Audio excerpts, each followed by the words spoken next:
یا اللہ یا رحمان یا رحیم یا کریم۔ اور اللہ تبارک و تعالیٰ نے نشے کی حرمت کے لیے نص قطعی کے طور پر اور صریح دلالت کے طور پر فرمایا انما الخمر والمیسر والانصاب والازلام رجس من عمل الشیطان فاجتنبوه لعلکم تفلحون۔ فرمانا اللہ تعالیٰ شراب، جوا، بت پرستی، شان لگائے ہوئے تیر، یہ جوئے کی ایک شکل ہے، یہ سب کیا ہے؟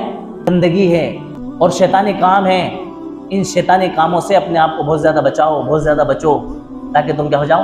کامیاب ہو جاؤ۔ بڑے حکیمانہ انداز میں اللہ تبارک و تعالیٰ نے اس آیت کے ذریعے اپنے ماننے والوں کو ہدایت فرمائی۔ اتنے بہترین اسلوب کے ساتھ اللہ تعالیٰ نے سمجھایا۔ شراب کو اور نشے کو اللہ تبارک و تعالیٰ نے بت پرستی کے ساتھ اور شرک کے ساتھ ذکر کیا، گویا کہ شراب اور نشہ یہ بت پرستی کے کیا ہے؟ مماثل ہے۔ اللہ تبارک و تعالیٰ نے شراب اور نشے کو گندگی اور پلیدگی بتلایا۔ اللہ تبارک و تعالیٰ نے نشے اور شراب کو شیطانی عمل بتلایا۔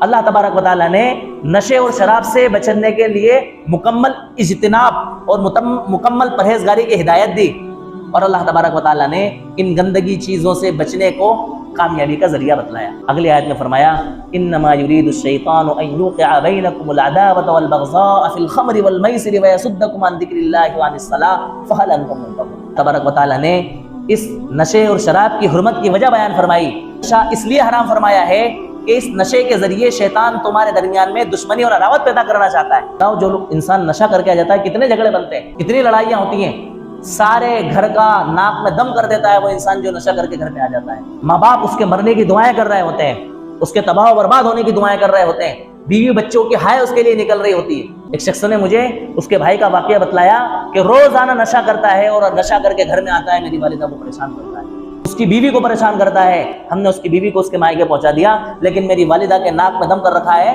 ہم ایسی جگہ پر گھر کرایے کا دیکھ رہے ہیں جہاں اس کو پتہ نہ چلے کہ یہاں پر میری ماں میرے ساتھ رہ رہی۔ تو فرمایا کہ نشے کا سب سے بڑا نقصان یہ ہے کہ اس کے ذریعے یہ شیطان نشہ کروا کے انسان سے آپس میں کیا کرواتا ہے؟ دشمنیاں پیدا کرواتا ہے۔ اور فرمایا کہ اس نشے کے ذریعے شیطان تمہیں اللہ تعالیٰ کے ذکر اور اس کی نماز سے دور کرنا چاہتا ہے۔ تو شیطان کا کتنا بڑا ہتھیار ہے نشہ۔ انسان جب ذکر کرتا ہے تو ذکر جو ہے وہ روح کی غذا ہے، اس کے ذریعے انسان کے سکون کو اطمینان ملتا ہے، اس کے قلب کو تسکین ملتی ہے۔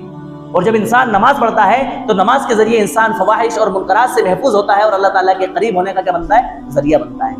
لیکن شیطان نشے کی لعنت اور نشے کی لت میں مبتلا کر کے انسان کو اللہ تعالیٰ کے ذکر سے بھی دور کر دیتا ہے اور نماز سے بھی کیا کر دیتا ہے؟ غافل کر دیتا ہے، جس کی وجہ سے انسان کا ذہن اور اس کا دماغ ڈگمگانے لگتا ہے اور اس کے دل کا سکون چھن جاتا ہے اور اللہ تبارک و تعالیٰ سے کیا ہو جاتی ہے؟